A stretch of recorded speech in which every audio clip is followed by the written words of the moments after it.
Apa sih bisnis autopilot? Sedikit informasi. Autopilotnya adalah dengan proyek yang banyak dalam satu waktu. Hanya perlu saya kerjakan semuanya 3-4 jam dalam seminggu. Tanpa pernah ada komplain. Deliver tepat waktu dan tepat persyaratan. Bahkan seringkali mendeliver hasil dengan kualitas lebih tinggi dibanding persyaratan. Pekerja freelance hanya 2 orang. Ongkos produksi dan laba yang saya hasilkan bisa Anda lihat di bagian akhir nanti dalam bentuk prosentase. Terakhir, tak ada satu orang pun yang mengajari dan membimbing saya, baik secara langsung maupun tidak langsung. Mungkin sampai sini Anda sudah keder duluan dan beranggapan autopilot hanya bisa dilakukan di industri IT. Menurut saya tidak. Karena ada metode-metode yang sama juga bisa dilakukan di luar bisnis IT. Halo sahabat entrepreneur, saya Willianto SE. Kali ini pembahasan kita adalah bagaimana sistem kerja bisnis autopilot menurut saya. Dan kali ini saya akan merangkum untuk dapat Anda pelajari. Mari kita mulai. Are you ready?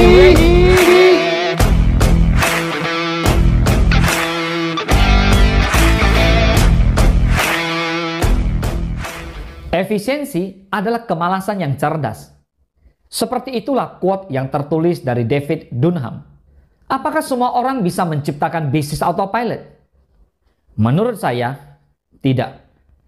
Tergantung karakter orangnya, tergantung bisnisnya juga, dan tergantung cara menjalankan bisnisnya. Dan inilah profil pebisnis autopilot. Anda harus punya obsesi pada efisiensi, kecepatan, kerampingan, dan kontrol. Anda harus benci pada setiap hal dan kegiatan yang memboroskan setiap bentuk sumber daya seperti uang, waktu, tenaga, dan pikiran. Bagi saya ini hukum besi. Kalau Anda merasa Anda adalah orang yang suka melakukan hal tidak penting, boros, lamban, dan pasrah, saran saya, don't try this at home. Anda harus punya obsesi dalam memecahkan masalah kompleks dengan cara paling efisien sekaligus optimal. Siapapun yang malas berpikir untuk memecahkan masalah-masalah rumit, tidak saya sarankan. Anda punya kekuatan besar dan terlatih dalam kerja otak dan ketahanan fisik.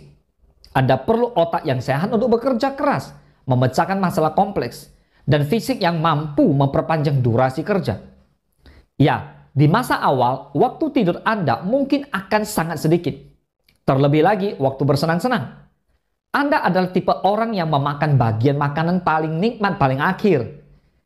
Tipe yang bisa sangat kejam pada diri sendiri. Yang bisa memaksa diri tidak tidur 1 bulan demi bisa tidur dalam 11 bulan. Tapi belum tentu juga tidak tidurnya cuma 1 bulan. Anda tipe orang yang sangat cermat dan skeptis dalam membelanjakan uang. Anda bukan orang yang kenal kata menyerah. Anda wajib punya literasi digital yang baik. Anda tak harus jadi programmer.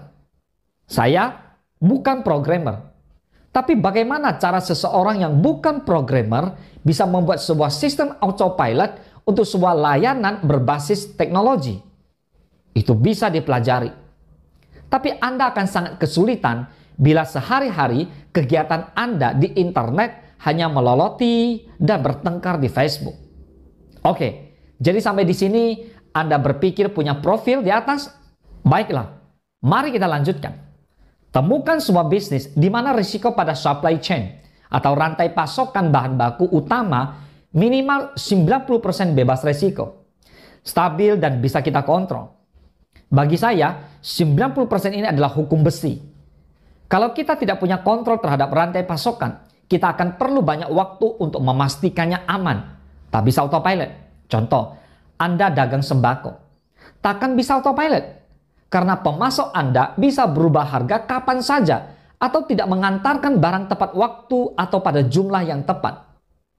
Model bisnis Anda punya lifetime value atau LTV tinggi. Sederhananya, tidak eceran dan tidak beli putus 1 kali. Tapi gelondongan dan terikat dalam jangka waktu panjang. Idealnya 1 tahun. Makin rendah LTV produk Anda, makin besar pula energi yang harus Anda keluarkan untuk mendapatkan pembelian berulang, baik dari konsumen lama atau baru. Model bisnis Anda B2B, business to business. Satu orang konsumen bisnis dihitung satu entitas tapi nilainya besar, LTV-nya tinggi. Sedangkan satu orang customer B2C juga dihitung satu entitas tapi nilainya kecil dan LTV-nya rendah. Hampir tidak mungkin autopilot di segmen konsumen. Anda punya kemampuan, pengalaman, reputasi, dan jejaring untuk mendapatkan konsumen kalangan bisnis. Karena mau saja, tidak cukup.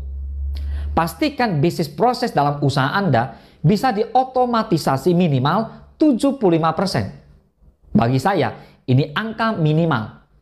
Ada banyak metode dan alat tanpa coding untuk membuat otomatisasi. Anda harus bisa merancang, merekayasa, dan membangun sendiri sistem otomatisasinya. Bukan berarti harus coding, tapi bagaimana agar metode dan alat yang Anda gunakan sinkron bak sebuah orkestra. Pertanyaannya, kenapa Anda harus buat sendiri? Karena tiap sistem autopilot itu unik, tidak generik. Anda harus menguasai dan mengontrol keunikan itu. Anda adalah orang pertama yang tahu betul bagaimana otomatisasi itu bisa berjalan. Sehingga bila ada masalah, Anda bisa segera membenahinya atau mengembangkannya jadi lebih baik. Pastikan bisnis prosesnya bisa dijalankan secara sangat efisien meski baru asumsi awal. Pastikan sistem autopilot yang Anda ciptakan bisa diduplikasi dengan mudah dan efisien untuk diimplementasikan ke konsumen berikutnya. Nah, bekerja sama dengan konsumen atau klien dengan standar compliance atau pemenuhan tidak terlalu tinggi. Institusi yang punya karakter seperti ini biasanya institusi pemerintah, lembaga negara, Pemda, dan BUMN tertentu. Kalau klien Anda misalnya perusahaan multinasional, standar mereka cenderung tinggi. Waktu Anda akan habis dicereweti dan mesti modifikasi sistem sana-sini demi memenuhi standar mereka. Minimalkan manusia, baik karyawan maupun freelance. Ini mungkin terdengar kejam, tapi begitulah adanya. Baik minimal secara jumlah maupun kontribusi manusia terhadap kualitas hasil akhir produk. Maksimal kontribusi manusia adalah 25%. Kontribusi terbesar minimal 75% harus berasal dari otomatisasi yang kita buat. Karena manusia cenderung sulit dikontrol dan bisa menyebabkan ketidakpastian. Makin banyak pekerja, maka makin banyak pula orang yang perlu Anda awasi. Makin besar kontribusi pekerja terhadap hasil akhir, makin sering pula Anda harus melakukan kontrol. Buatlah SOP, Standard Operating Procedure, yang sangat rigid, tegas dan kaku, sekaligus sederhana untuk pekerja. Anda juga harus memastikan SOP yang Anda buat tersebut bisa Anda monitor dan respon secara mudah dan sederhana. Sekali lagi, ini terdengar kejam. Namun saya memandang pekerja sebagai komplemen dalam bisnis autopilot ini. Pelengkap. Mengerjakan apa yang belum bisa saya temukan solusinya menggunakan otomatisasi. Sehingga saya memperlakukannya sebagai bagian dari otomatisasi yang memiliki sifat disiplin, teratur, dan stabil.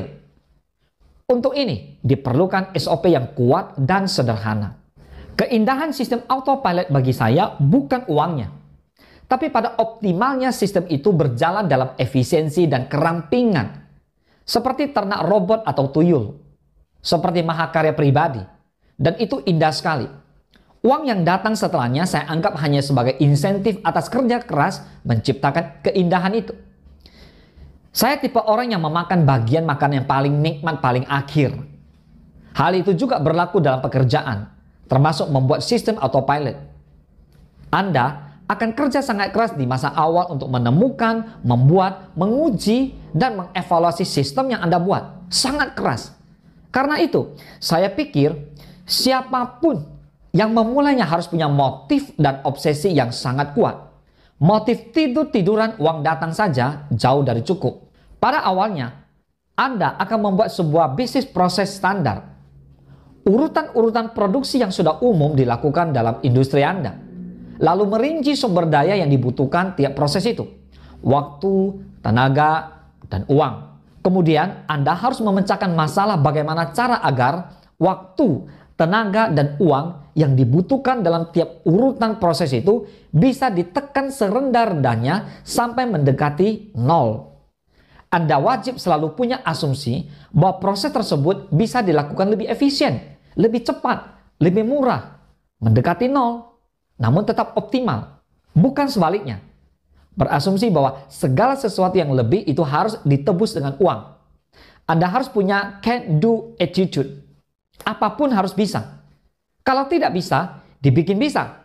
Bukan sebaliknya. Belum apa-apa, sudah beranggapan tidak bisa. Anda harus memulainya dari cara yang paling sederhana, bukan cara yang paling sulit. Misal, untuk mengotomatiskan sebuah proses, Anda tidak boleh berpikir bahwa proses itu harus dilakukan dengan sebuah tool yang Anda bikin sendiri. Sesuatu yang Anda tidak bisa, membuat software misalnya.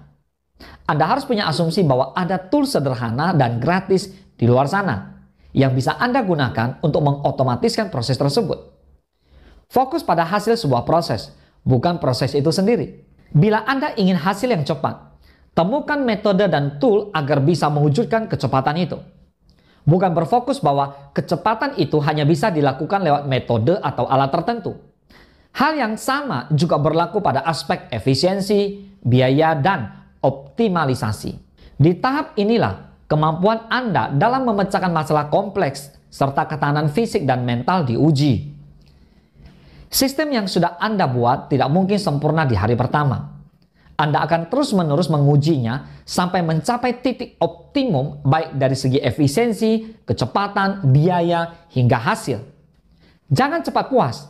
Naikkan terus efisiensi, kecepatan, dan hasilnya. Tekan terus biayanya.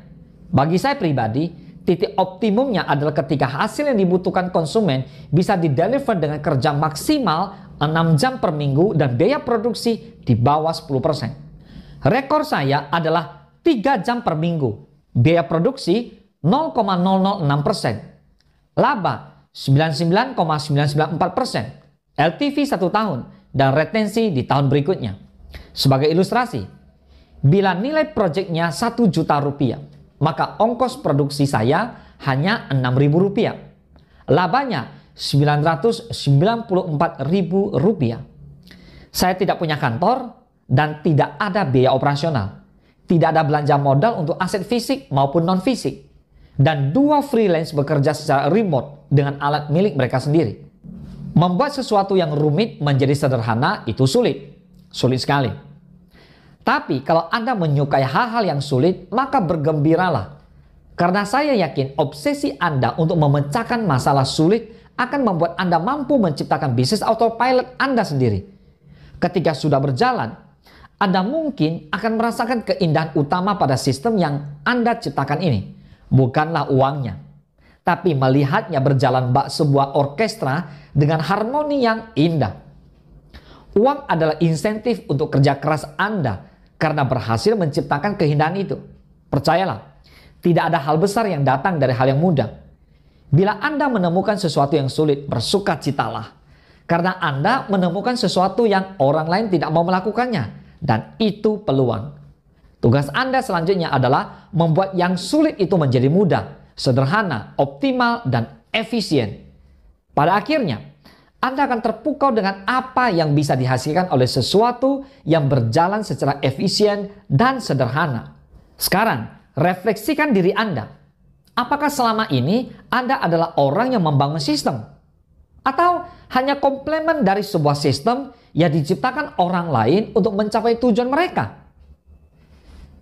Jika Anda memiliki pertanyaan seputar bisnis apa saja, baik itu seputar investasi, aset, bisnis, silakan tinggalkan komentar Anda di bawah. Saya akan pastikan tetap menjawab pertanyaan Anda di video-video Entrepreneur Mindset berikutnya. Dan tidak lupa, jika Anda ingin belajar bisnis lebih jauh dan tips dan trik bisnis yang berkembang, silakan kunjungi situs LinkedIn saya di bawah. Saya akan menyertakan menu kelas bisnis secara online untuk Anda, baik umum dan private. Salam sukses, dahsyat!